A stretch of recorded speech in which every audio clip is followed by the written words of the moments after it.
El viernes de la primera semana de Cuaresma, el evangelio que toca es el de Mateo 5, 20 al 26. En aquel tiempo dijo Jesús a sus discípulos: Si no son mejores que los escribas y fariseos, no entrarán en el reino de los cielos. Han oído que se dijo a los antiguos: No matarás, y el que mate será procesado. Pero yo les digo: todo el que esté peleado con su hermano será procesado. Y si uno llama a su hermano imbécil, tendrá que comparecer ante el Sanedrín. Y si lo insulta, merece la condena del fuego. Por tanto, si cuando vas a poner tu ofrenda sobre el altar, te acuerdas allí mismo que tu hermano tiene quejas contra ti, deja allí tu ofrenda ante el altar, y vete primero a reconciliarte con tu hermano, y entonces vuelve a presentar tu ofrenda. Con el que te pone pleito, procura arreglarte enseguida, mientras van todavía de camino, no sea que te entregue al juez, y el juez al alguacil, y te metan en la cárcel. Te aseguro que no saldrás de allí hasta que hayas pagado el último centavo.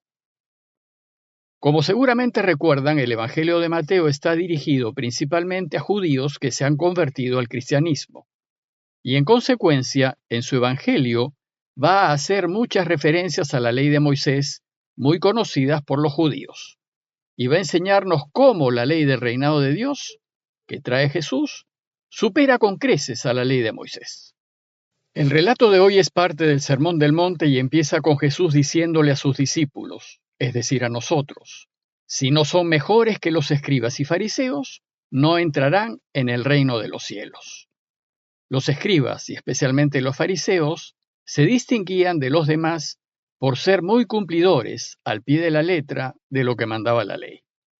Pero Jesús nos pide ser mejores que ellos. ¿Pero cómo es posible ser mejores si ellos ya la cumplen completamente?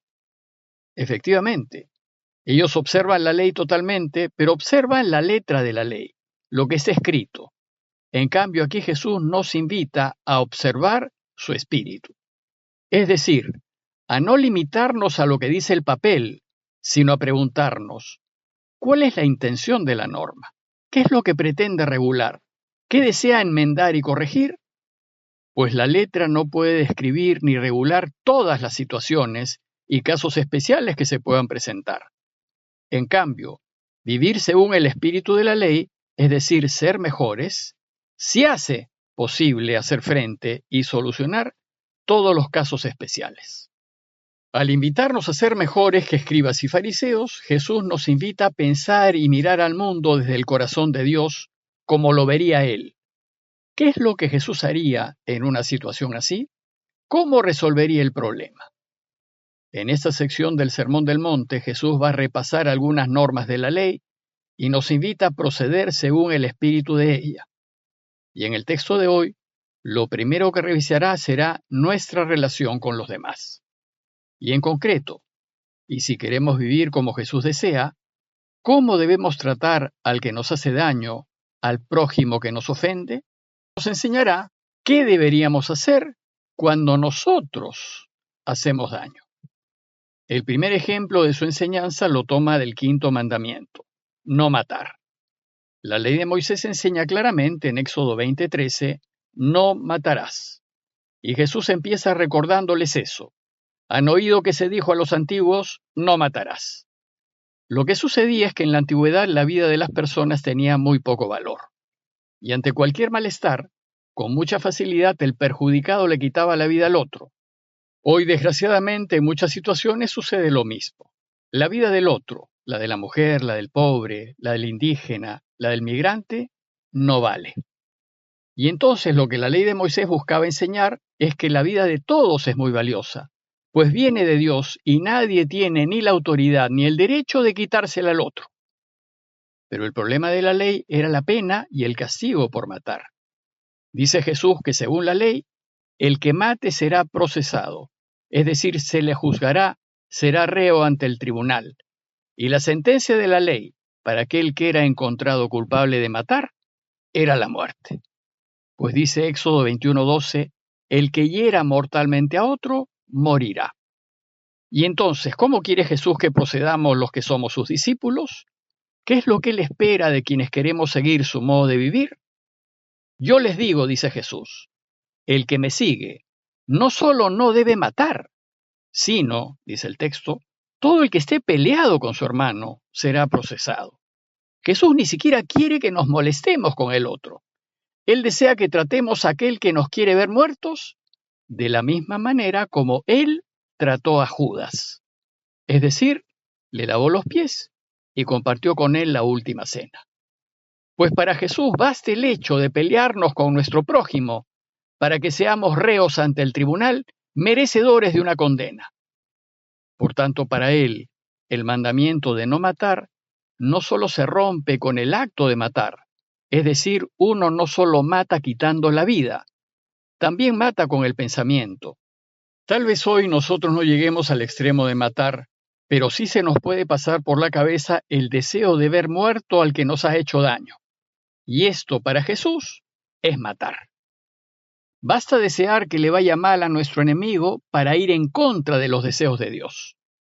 Lo que aquí Jesús nos pide es ciertamente muy difícil de hacer, pero para Él, el otro, la persona que nos ha hecho daño, incluso nuestro enemigo, es también hijo de Dios, igual que nosotros, y debemos guardarle el máximo respeto.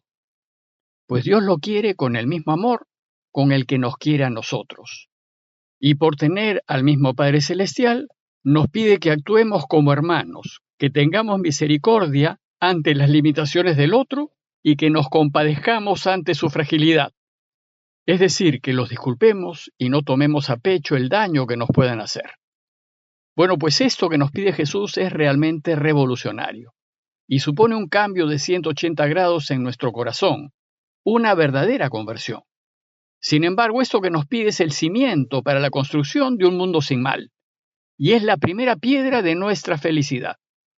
Jesús no nos obliga a ser discípulos suyos, pero si decidimos seguirlo, esto es lo que Él espera que hagamos. Pero su enseñanza sigue. Dice el texto, si uno llama a su hermano imbécil, tendrá que comparecer ante el Sanedrín, y si lo insulta, merece la condena del fuego. Para Jesús el mandamiento de no matar no solo se rompe con el hecho de matar, ni solo con el pensamiento, sino también con la palabra. El insulto, el agravio, la amenaza, la injuria, el hablar mal, el desprestigio, el bullying, configuran el delito de matar. Pues hablando mal estamos matando, aplastando al otro, y por tanto merecemos ser juzgados y condenados. Pero también matamos al otro con nuestro silencio. Pues bastan algunas actitudes nuestras, como la indiferencia, o el quitarle al otro la palabra o el saludo, para que se configure para Jesús el delito de matar. En muchos casos, y según el modo de proceder del mundo, seguramente la persona agraviada con nuestras palabras se merece nuestro insulto. Pero para Jesús, ese juicio le corresponde a Dios, pues ya nos ha enseñado antes que a nosotros no nos toca juzgar. A nosotros que no somos del mundo, nos corresponde responder al mal con el bien.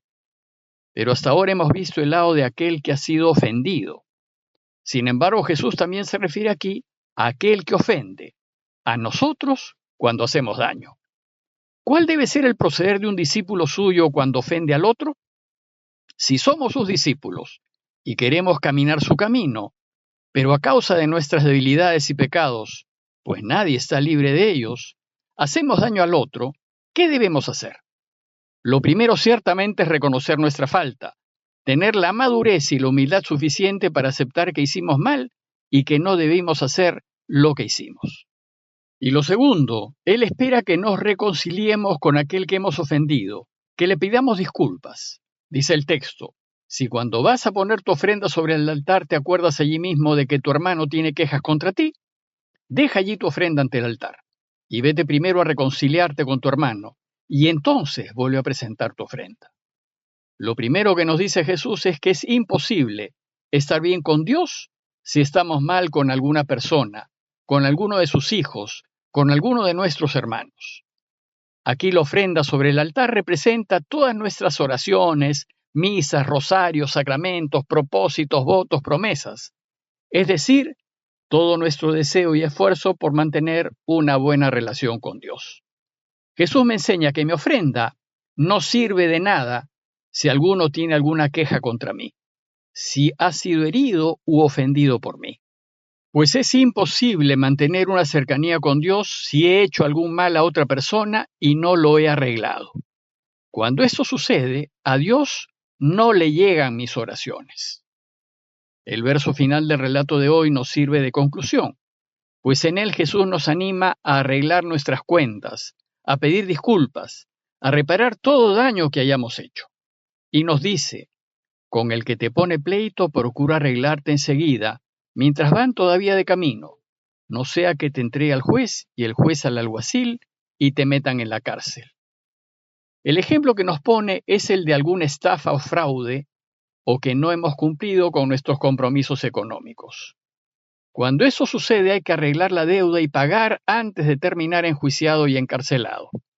Pues les aseguro, dice, no saldrás de allí hasta que hayas pagado el último centavo.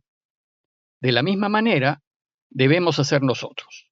Si tenemos alguna deuda pendiente, debemos arreglarla. Debemos reparar todo daño que hayamos podido hacer al otro. De lo contrario, no será posible mantener una buena relación con Dios, por más rosarios que uno rece o por más misas a las que uno asista. Y terminará separado de Él. Pidámosle pues a Dios su gracia para que nos haga capaces de perdonar a todo aquel que nos haya ofendido y que nos dé la fuerza para pedir perdón por las ofensas que hayamos podido hacer, a fin de que con nuestro proceder podamos ayudarlo a reinar.